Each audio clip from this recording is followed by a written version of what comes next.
D's, what up? Salute to you.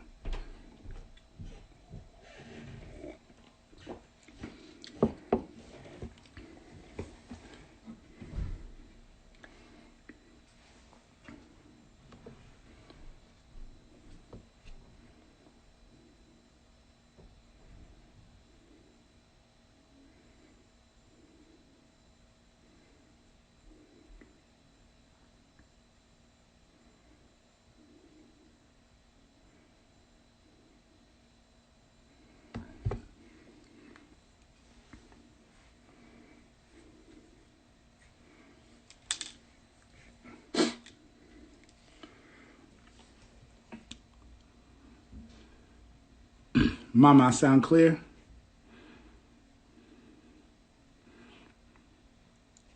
Matt, perfect. Perfect, Matt.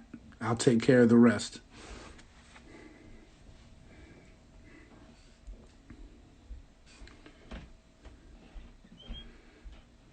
JJ, what up? My sound coordinator. Do I sound clear? Thank you, Mama. Toast to you, Matt. Appreciate you coming on. I'm excited.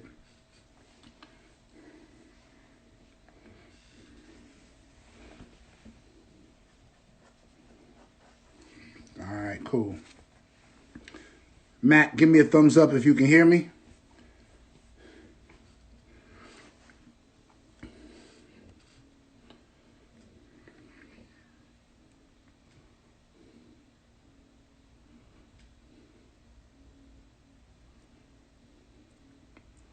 Smooth, what up?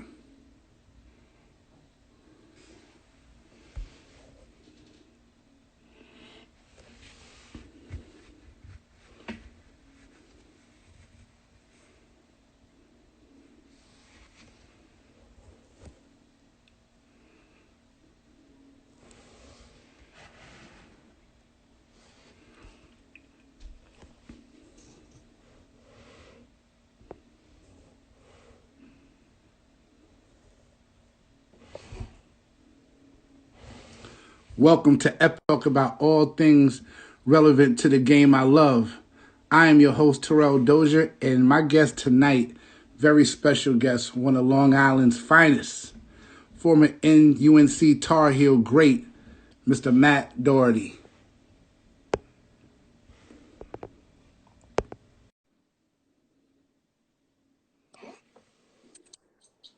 What's up, Terrell? How you doing? Matt, what's happening? Technology's an amazing thing, isn't it? It definitely is, man. It definitely is, man. How are you? Good. We good. We good. Yeah, now I can hear you loud. I can hear you loud and clear. Okay. We're happy to, honored, I should say, is the word for me. Honored to have you on this episode. I'm excited. I'm a lifelong fan of the sport and a historian, and to have you on here, man, is great, man. And I wanna get right into it, man. First thing I always ask all my guests is, how are you and your family been getting along during the pandemic? 2020 has been was crazy. Tell me how you and your family are doing. You know, we're blessed. We got jobs and we got food on the table, a warm house. We're doing fine. We're blessed. It's been really crazy. I feel for the people that are out of work. Restaurant owners and non-essential workers. And my kids are out of school, basically. My daughter has one semester left. So, I feel for the kids and the parents that have kids in schools that are closed. And but net, we're good. Thank you. Nah, no question about it. So, a Long Island native, just like myself, man, grew up in East Meadow. Talk about your first memory of the game of basketball, something that's took you to a lot of different places and you're continuing to give back to. Yeah, no, that's a great. Someone asked on Twitter, name the first NBA player you were aware of, and I put Walt Frazier. Okay. So I was growing up a Knicks fan. I don't think the Nets had really started yet. Maybe they just were starting. I grew up near Nassau Coliseum in East Meadow. But Walt Frazier, I never saw the Knicks play in the Garden, but I'd watch them on TV. And, you know, they won the championship, I think, in 69 and 72. So I was 10 in 72. And they were just the team, you know, and Walt was Clyde, you know, Clyde was Clyde. Yeah. And I had a big treat last year. I was at a Hornet game, and they were playing the Knicks. And I went into the press meal room, and Clyde was in there with Mike Breen, and I know Mike a little bit. And I said, man, I'd like to get my picture with Walt. I felt like a little kid. Yeah. And Walt had his 2 rings, and he was there like this, you know, still looked like he could go. So, yeah. What kind of suit Clyde had on? I know Clyde had some kind of suit on. Man. Oh, it was colorful. It was colorful. Yeah, it was colorful. But then I was so blessed, Terrell, to live in East Meadow. And I think growing up on Long Island, you don't appreciate it until you move away, because we had the Knicks and the Nets. We had the Mets and the Yankees. We had the Islanders and the Rangers. We had the Jets and the Giants. We had St. John's. We had Hofstra. We had teams to pull for. And then, you know, you had the city on a 30-minute train ride. You had Jones Beach. You had the parks. You know, the parks on Long Island you take for granted. But the park, and I just came out with this book, Terrell, Rebound is the name of the book, Rebound from Pain to Passion, and it's about my journey after I got fired at North Carolina and going on a leadership journey. But I talk a lot about the park in my hometown, where we had guys, the best high school players, the best college players, and some NBA, ABA players would play there. And just the culture of the park. But growing up in that environment, you learn so many lessons. And I was just blessed. We had great coaches. Bob McKillop was my high school coach for 2 years, who's now the coach at Davidson, and Dick Zeitler. And I had great teammates. And I really wouldn't do anything differently as a kid. So, you know, great high school career at Holy Trinity out here on Long Island. The 70s had some great basketball here on Long Island, you know what I mean? Talking about Wayne McCoy, you talk about Howard Wood, David Russell, you know what I'm saying? So many great players, and you were one of them. McDonald's All-American, which we all know is the highest, you know, the highest achievement in high school basketball, and you were McDonald's All-American. Talk about that feeling of playing in the game with the elite players in the nation from across the country. Well, I think it was a down year for the McDonald's All-Americans, and that's probably why they picked me. And I like their fries. So now, you know, it was an honor, and you know, a lot of that's a popularity contest. I played on a good high school team. We won the state championship. We won city championships, Long Island championships when I was a freshman and sophomore. And when you do that in the New York area, you get recognized. And so, you know, the thing that I just remember growing up, and I talk about this, the beautiful thing about basketball, you just need a ball and a dream. Yeah. You know, other sports, you need teammates, you need bats, you need gloves, you need equipment. You know, basketball, that's why it's always been the city game. You just need a ball, and you can get better. When I was in 6th grade, Terrell, I was playing Little League Baseball. My dad played minor league baseball. He was from Brooklyn. And, you know, every kid growing up played Little League Baseball. That was our first sport. And then I started playing basketball. And I remember reading Bill Bradley's book, Life on the Run. Okay. And in the book, he said, if there's a player out there that's working harder than you, when you two meet, that other player will have the advantage. Bam, I quit baseball like that. Just dropped it like a bad habit because I wanted to focus on basketball. And I knew that I could outwork other people because you just needed the ball to work on your ball handling. You could even shoot the ball to yourself. The park was 3 blocks away. So I just was so passionate about being a basketball player. My dream was to play, at Holy Trinity High School, win the Catholic League championship. I wanted to be a McDonald's All-American. I wanted to play at a high level, win a national championship, and I wanted to play in the NBA. I was fortunate that I got to achieve all the goals except the NBA. And being a McDonald's All-American was a real honor. But, there were so many good players. And I think the one thing that if there's a young player or parents listening, it's not the ranking. It is not the ranking. I was a McDonald's All-American. That same year, John Stockton was not. That same year, Clyde Drexler was not. Okay. It has more to do with popularity than ability. And so there's so many good players. Jerome Kersey was not. I mean, I go down the list because you have to run your own race. Don't worry about rankings. It makes me sick when I see somebody who's considered the best sixth grader in the country. What? Part of the business now, man. But that's how kids get ruined. Yeah. You think of a Lenny Cook. You think of Sebastian Telfair. You think of these guys who were ranked so high, so young, that maybe they didn't have that hunger because everybody was kissing their butt and no one was telling them the truth. Right. Because people, and I wrote this in this book, Rebound from Pain to Passion.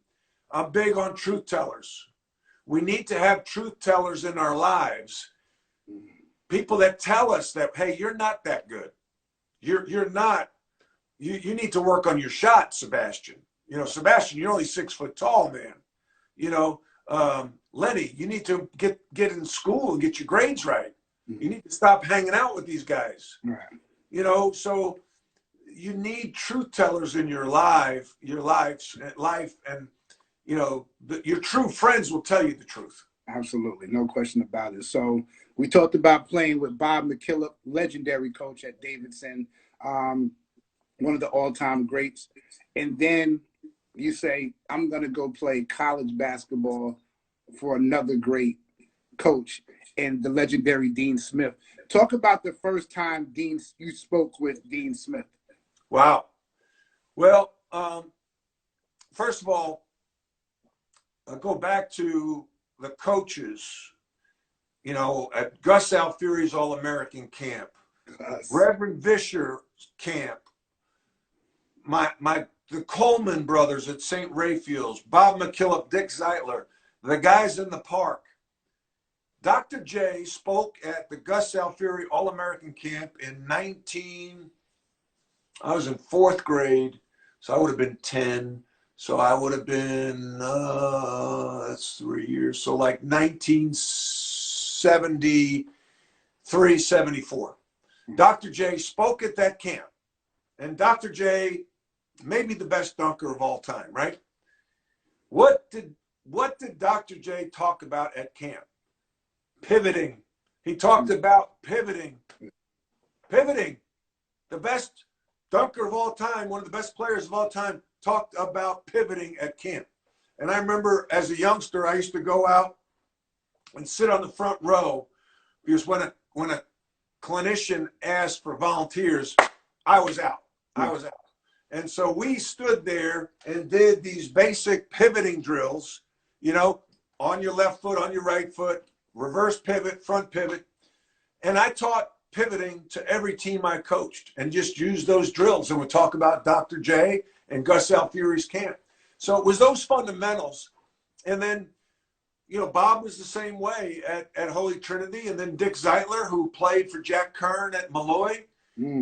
And so then when I went and made that transition to play for Coach Smith, and the first time, I don't know, because I didn't have any phone calls to the house. So the first time I talked to him was in the home. Okay. And I'll tell you a funny story, because, what's the biggest topic for a kid in a home visit? Playing time, right? Yeah, absolutely. Yeah. So all these other coaches are, implying that I'll play a lot as a freshman. And so, the topic comes up about playing time, and Coach Smith is sitting back, legs crossed, and he says, well, you'll be lucky to play by the time you're a junior. And I leaned forward, and I said to myself, I'll show you. And my freshman year, I was sixth man. I started as a sophomore, junior, and senior. Mm-hmm. And so a couple of things. One, if you're afraid of that comment, he doesn't want you. Right.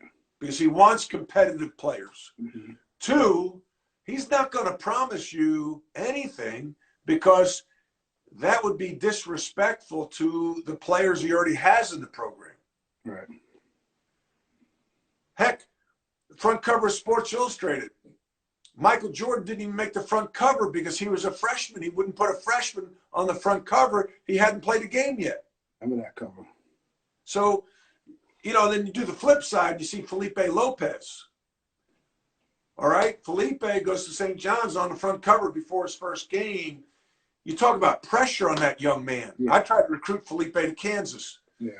So the transition for me from high school to college, the talent was so different. There was nobody like James Worthy in the Catholic League back in the 70s, man. James Worthy, I mean, that dude, people talk about Michael Jordan. James Worthy was the dude. Right. Like Connie Hawkins probably, And so, but the transition, and people would say, well, what's it like? What do you think about this Duke Carolina rivalry? And I said, in all due respect, I played in that rivalry. It's called Agnes Trinity. Yeah. St. Agnes Holy. St. Agnes, baby. Yeah. That was intense, man. There was a fight in the stands, bandbox, small gym, competitive. We won. One year we had to beat them 4 times in a row. Yeah. And so I said, listen, I've been in this rivalry. I know what it feels like. It's just there's a lot more people watching when it's Duke Carolina. No question about it. And so, couldn't do the interview without asking you about that team your sophomore year. You, James Worthy, Sam Perkins, Michael Jordan, and to me, the leader of that team, Jimmy Black. So talk about that year. Obviously exciting, one of the most talked about title games in the history of college basketball. What was it like, that year, and Michael coming on and you guys coming on as a team and winning that first national championship for Dean Smith? Well, Terrell, the thing was, the year before, we went to the finals and lost to Indiana in the championship game. Mm-hmm. And we had 4 key players coming back, including 3 starters. So Jimmy Black, James Worthy, Sam Perkins were all starters on the previous team, and I was a 6th man. So 4 of us are coming back my sophomore year, and then we had a guy named Michael Jordan. We lost Al Wood, and Al was a great player, played in the NBA. Yeah. He had 39 points in the semifinals in the Final Four the year before. Mm-hmm. So we were confident. We knew we were good. We went 32-2 that year. We lost at Virginia, and we lost at home to Wake in a game where I think Sam Perkins was sick. But we were confident, unselfish, great group of guys. The leading scorer, James Worthy, averaged about 15 points a game. Mm-hmm. We all just hit the open man. Whoever was open would score. No shot clock, no 3-point line. So, Final Four, now this is the first time it's on CBS, and it's the first time that's in a domed arena. The year before, we played in the Spectrum, okay, 18,000. We go to the Dome, 63,000 people at the game. Right. 63,000. Right. It was weird, though. Like, I didn't like it as much because you felt like you were separate from the crowd, where when we played in the Spectrum, everyone felt together. Right. Now you felt like you were playing a game and there's a party going on around the arena. Yeah. But still, you go out there and we beat Houston. Check out the guys on this court. Clyde Drexler, Larry Akeem Olajuwon, James Worthy, Sam Perkins, Michael Jordan. Right. There were some dudes in that Final Four. Right. And Louisville was the other team, and they had Rodney McCray. Scooter was hurt that year, but Rodney was playing. Milt Wagner was on that team? No, I don't think Milt was on that team yet. Okay. Maybe he was. Maybe he was a freshman. Okay. Maybe he and Billy Thompson were freshmen. I don't remember. But they played the other. I'll tell you a funny story. I played AAU basketball for the Riverside Church. And the summer before my senior year, Rodney McCray and I were on a team together. We were overseas. I think we were playing in like Yugoslavia or something. And Rodney had already committed to go to Louisville. And so we're on the bus, and Rodney's a good dude. And I'm sitting next to him, and he said, "So where are you thinking about going to school?" And I said, "Well, I'm thinking about going to North Carolina." And Rodney says, "Do you think you can play there?" Yeah. See, now I knew what I wasn't. I wasn't a great athlete, but I could think the game, and I knew that fit was important, that I needed to go to a place where my style would be appreciated, and that was Coach Smith. I couldn't go to a place that just ran up and down because I wasn't a good athlete. I knew that. Right. But I knew that I could pass, handle, and shoot the ball and knew how to play. And so, the funny thing is, and I put that in the book, so Rodney tells me that. He says that to me. Well, 2 years later, we're in the Final Four with Louisville. We win the national championship, and I'm starting. So I want to say, Rodney, yeah, I could play at North Carolina. No question about it, man. So you guys win that game, man. Epic game, man. Patrick Ewing, like that's the one thing I remember as a kid, like Patrick Ewing goaltending all the shots, and then obviously the errant pass from, you know what I'm saying, which is a crazy thing. And yes. You know what I mean? But you guys win the national championship. And then you guys are upset. I think your junior year, you guys get upset and didn't get back to another national championship. No, we lost my junior year. We were ranked #1 in the country, lose to Georgia with Vern Fleming. Yeah. In the game to go to the Final Four that was played in Syracuse. And then my last year, we had the best team my last year. Kenny Smith, Michael Jordan, me, Sam Perkins, Brad Doherty on the starting lineup. Mm-hmm. All right. We had Steve Hale, Buzz Peterson, Joe Wolf, Dave Popson coming off the bench. I mean, we had a squad. But Kenny Smith broke his wrist.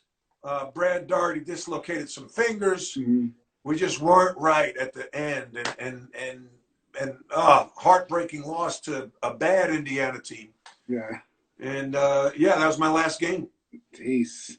So you leave North Carolina, as you said. You play with a bunch of pros, but McDonald's All-American, but you didn't check off the NBA, the NBA box.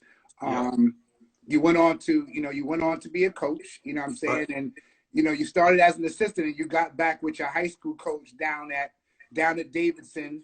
What was it like being a young coach, just coming into the ranks? Well, I really wanted a divorce from basketball after I got cut by the Cleveland Cavaliers. Ever since I was 10, I was in love with the game. So 12 years, I had a love affair. That was my girl, right? Yeah. And all of a sudden my girl's like, "No, I don't need you anymore. I'm out." And you're like, "What?" And so I'm like, "Screw you, basketball." And I put that in this book. So I went and worked Wall Street, and I'm thinking I'm going to get rich, right? I'm going to get rich. Screw you. I don't need basketball. Well, I hated it.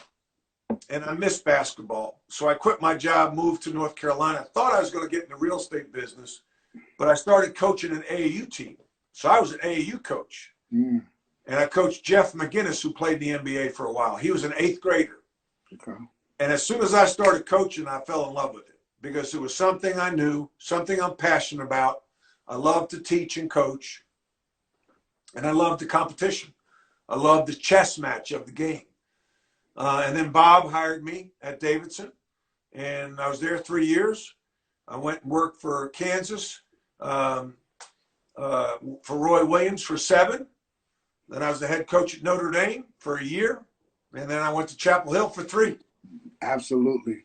And let's talk about that. Like, Kansas has some great teams out there, great teams in the hunt for a national championship every year out there. And you made that move to be the head coach at Notre Dame, great college, and you had great success there. You know, but when that alma mater comes and calls, that, and you believe that sky blue and white, you got to take that job, and you took that job. And, you know, to me, it's a great fit, right? Won a national championship there. My jersey's up in the rafters. I should be here. And you take this job, you bring in a stellar recruiting class that will be a foundation for a national championship later on.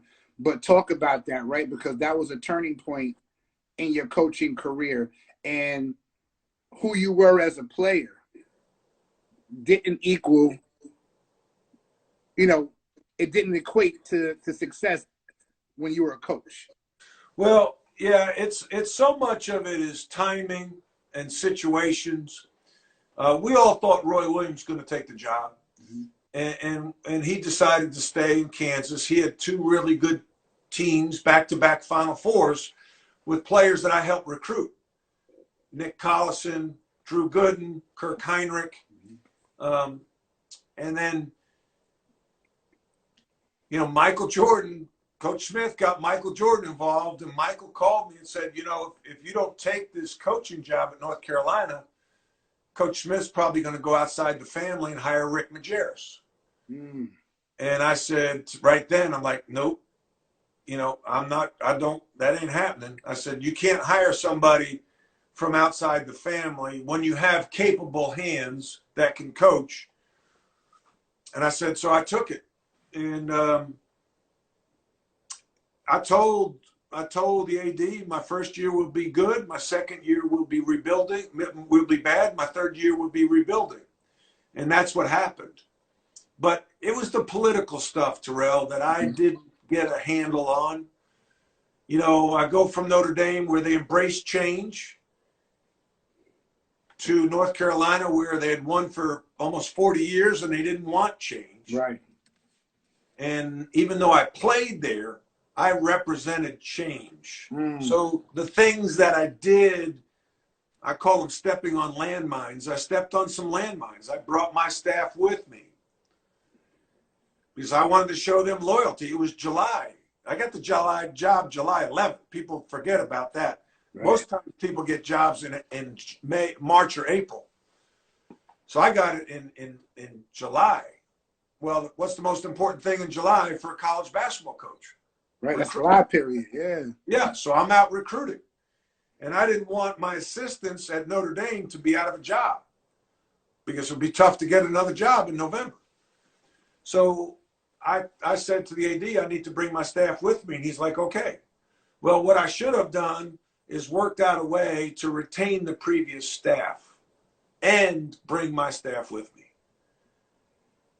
Now, maybe they wouldn't have had the same roles and they wouldn't have liked that, but I wouldn't have put them in harm's way. They were considered outsiders. Doug Wojcik, Fred Quarterbaum, Bob McKinnon, David Cason. And I put them in a bad spot. And then there's other things that, you know, I asked Coach Smith, I said, you know, because everyone kept saying, hey, you know, Coach Smith's going to want to run the program through you. It's never going to be your program.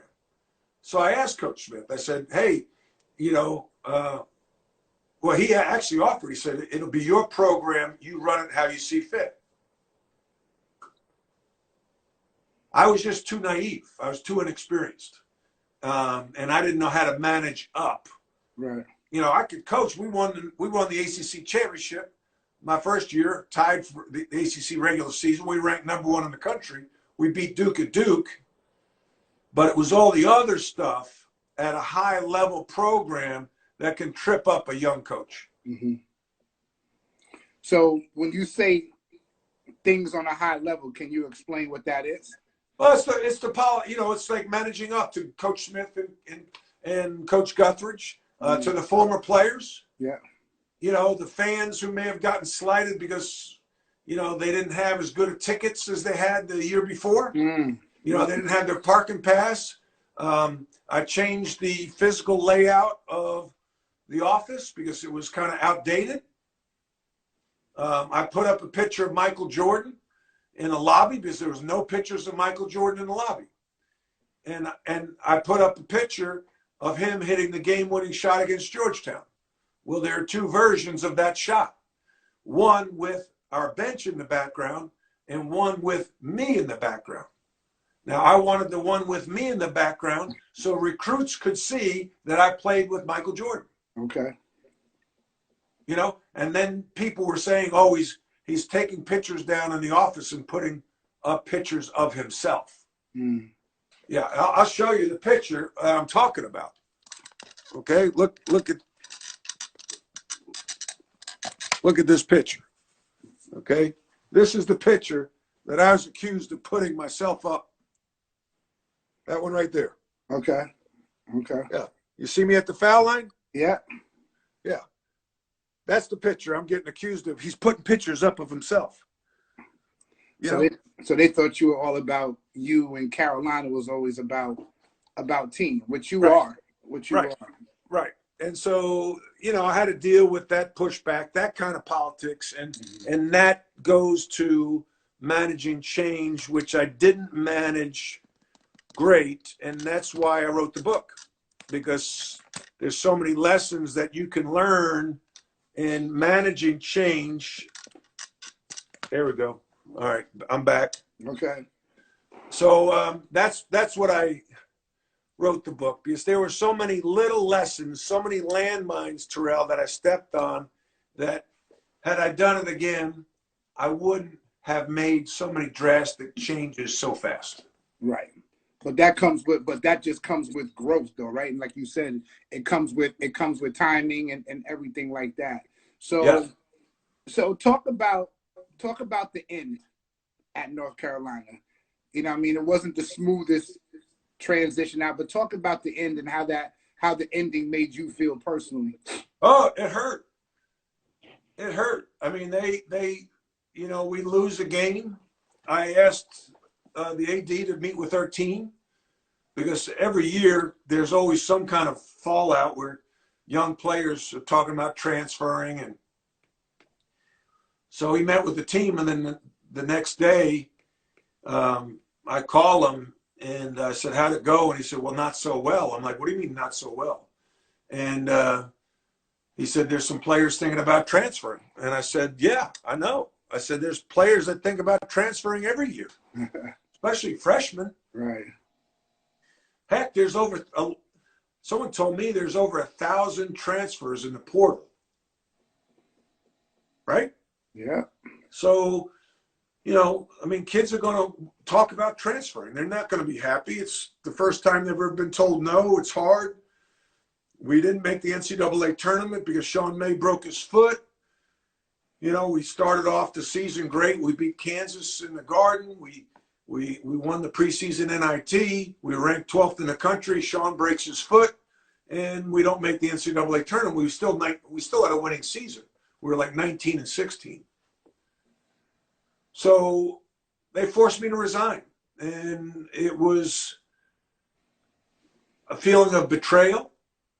It was the most difficult thing I've ever gone through in my professional life. Here I was, someone that gave up a great job at Notre Dame to come home because I was recruited to come home. Yeah. And then they do this to me. Yeah. But the thing that I think we have to do, Terrell, is look at what part we had in it. And it's easy. And Roy Williams talks about this. And, you're pointing a finger, right? Well, there are three fingers pointing back at you. Mm-hmm. So what role did I have? And a lot of it is what I talked about. Bringing my staff with me, managing change better, managing up, allowing Coach Smith to run the program through me. I should have allowed that. Even though he said it's your program, run it how you see fit, I should have let him run it through me. Mm-hmm. And those were just stupid, ignorant, naive mistakes that I made that blew me up. Right. And we only learn through experience. You know what I mean? Sometimes you got to kind of go through that, right? And so you leave. So, you're forced to resign there, and you had to stop at Florida Atlantic. You had to run at SMU. Right. Then you did some work with the Atlantic 10 Conference. Yeah, I went from SMU to the NBA. I wanted to scout. I wanted to get in the NBA. I just felt it was cleaner. In the NBA, you draft, you pay, you trade, you cut. Mm-hmm. The recruiting and the one and dones and it was getting ugly, and I still think it's getting uglier. Mm-hmm. To manage a basketball program. And then after about 4 or 5 years, I thought, well, maybe I'll get back in the administrative side of college athletics. And after a couple of years, I was living away from home. It didn't work out. So I got back to Charlotte, and, quite frankly, at 58, a single white male, a 58 white male, I don't check a lot of boxes, mm-hmm. right? It is what it is. Let's talk about, and I get it.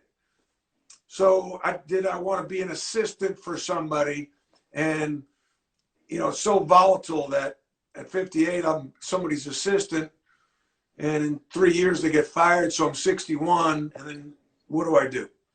So I decided to work for myself, and I have a coaching practice. I call it the Doherty Coaching Practice, and I am an executive coach. I do corporate talks.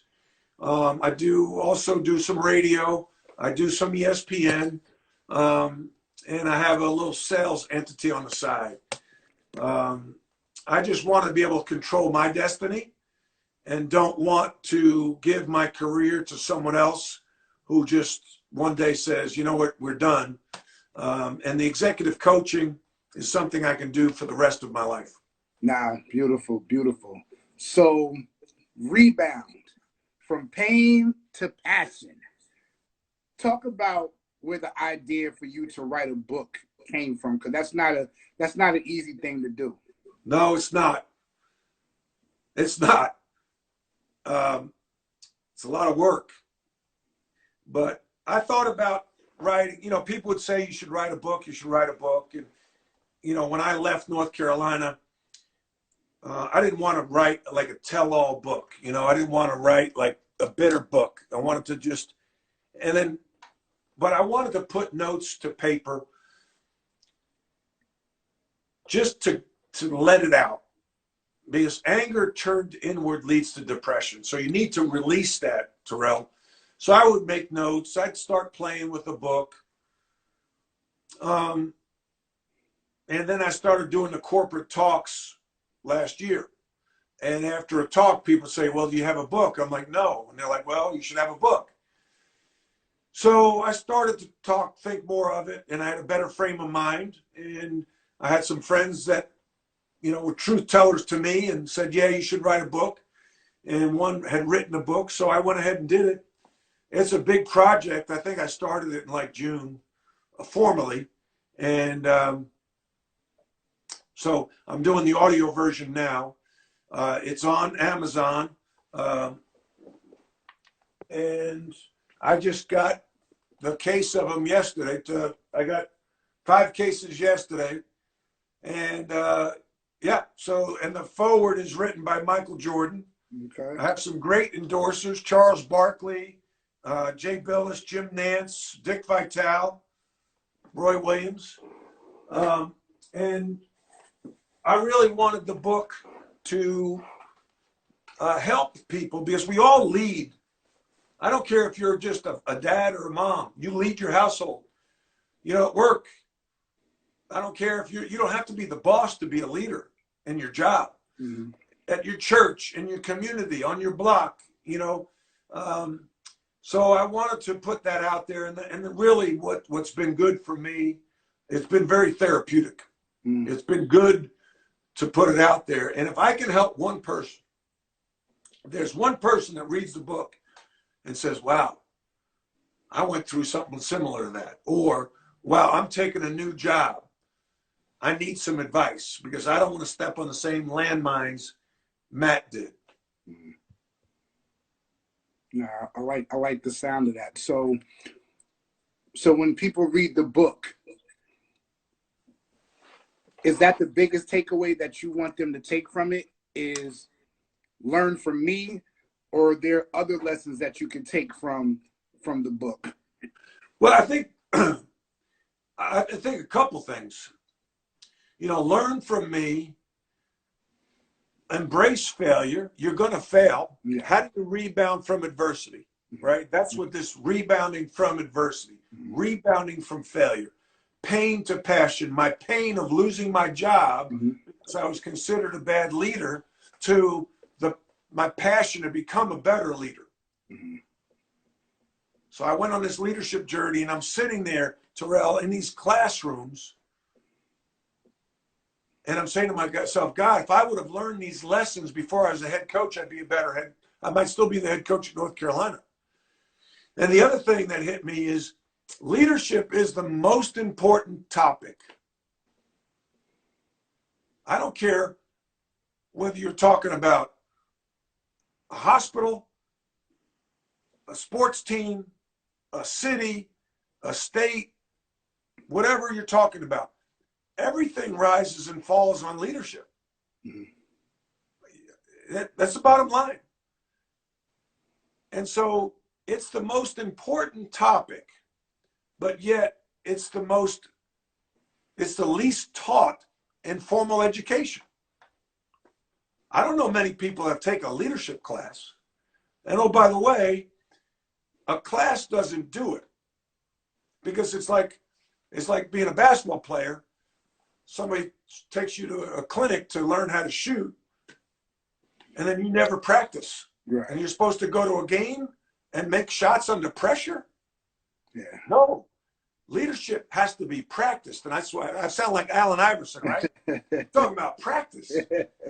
So that's why I call it the Doherty coaching practice, because you've got to practice these skills of leadership, and you will fail. You will make a mistake.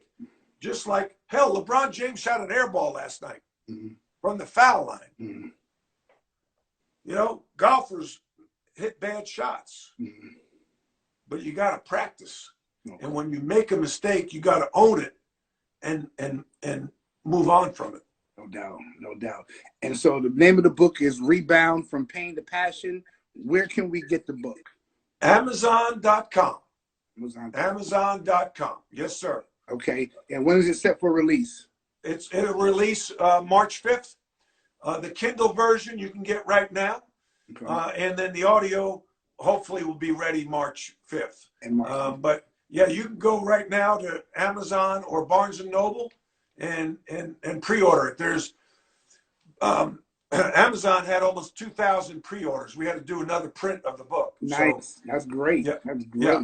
And it's ranked the sixth best basketball book, behind a couple of Kobe Bryants. So I'm in good company. Absolutely. And where can I get my autograph copy? Oh, you said you're good. You're good, Terrell. You're good. You're good. I know a guy. All right, cool. All right, I know a guy. Oh man. So that's great, man. I'm definitely happy for you, man. It's hard, like you said. Adversity is hard for some people, and some people don't. Some people go through experiences and are never the same. And you seem to found some light again after some dark times. So that's. Ooh, it's been 17 years. It's been 17 years, and I've dealt with depression, anxiety. Those things are real. I didn't like to admit it at the time, but they're real. Lack of confidence. Yeah, all that. Yeah. All that, man. And there's people that go through that stuff. We're not alone. I think that's a big part of the book too. We are not alone. Right. You are not alone. There are other people that go through stuff like that, and you just got to learn from it and put one foot in front of the other. Absolutely. So as we get ready to wrap this up, I want to ask three quick hitters that I like to do. And so for you, I want to ask, my first one is best player that you played against. Not in practice. How? Not in practice. No, not in practice. Now, a couple of things. If it's not my position, I didn't have to guard him, but Ralph Sampson. Ooh. My Ralph wife, Sampson. my wife will love that answer. My wife loved Ralph Sampson, man. Yeah, Ralph Sampson. If it was somebody I actually had to guard, it would have been Albert King, or Lenny Bias. Okay. Yeah. Yeah. No, you can't go wrong there. Pretty good crew right there, huh? Yeah. No, that's a nice little crew right there. I'm gonna make you the head coach once again. And then I want you to fill your bench with 3 assistants of all-time coaches that you would have on your staff. Who would they be? Guys that I already had on my staff, or guys, any staff? Anybody ever, dead or alive. It can be any coach, period, ever.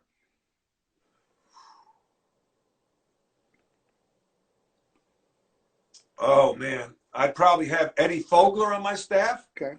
Coach Fogler was an assistant that recruited me to North Carolina. Mm-hmm. One of the smartest guys, not just basketball minds, and one at different levels. One at Wichita State, one at Vanderbilt, one at South Carolina, and really understood the game. Very, very smart guy and understood business. Oh, gosh. That's a good question. I had Larry Mangino on my staff. Larry's at Virginia right now, and I really like to run the Princeton offense. And so Larry really knew the Princeton offense and the intricacies of that, and I'd probably want to lean some on that. I like that style. I think it's hard to guard. Oh, who would be the I might have George Lynch on my staff. George and I are good buddies. We do a show on Fan Media Network that the Carolina Basketball UNC Player Show. We do that once or twice a week. So maybe George to round out the staff. All right. Now, I like that. I like that. I want you to tell me the first thing that comes to your mind when I say these 2 words. 4 corners. Phil Ford. Phil Ford. The best to ever run it? Heck yeah. Heck yeah. And still the most popular player ever to play at North Carolina. What an offense. And which I think is the best offense for middle school basketball, because they don't let you double team in middle school basketball. Oh, So you run the 4 corners offense. So you know what I'm saying? Like, I love the 4 corners. That was like the best thing. That's when you knew, okay, the game is in hand right now. Carolina's going to go to the 4 corners offense. I loved it. Yeah. Matt, this is the last question that I ask every guest that comes on my show. When it's all said and done, how does Matt Doherty want to be remembered? Woo! As a good dad, a good husband, a good friend, and a good Christian. Plain and simple, right to the point. Plain and simple, right to the point. Matt, I told you before, I'm honored to have you on the show. Thank you so much for coming on and spending time with me and telling the story. I'm happy for where you're at right now, man. I'm excited to get the book and read the book and see how far you came, man. And you're a light, man. You're a light, man. We all go through stuff. We all go through stuff, and it's how we learn, what we learn from it and how we carry ourselves once we realize that we made some mistakes, which we know is one of the hardest things to do, is say we made a mistake. Yep. Amen. So 100%. So thank you for being you, man. And I appreciate you, man. And we will definitely be in touch. Thank you for spending time with us tonight on the Positive Impact Podcast. Thanks, Terrell. Thank you. Appreciate it. Go get All his right. book, For Rebound from Pain to Passion, on Amazon. Salute, Matt. Yes, sir. Go Long Island. Yes, sir.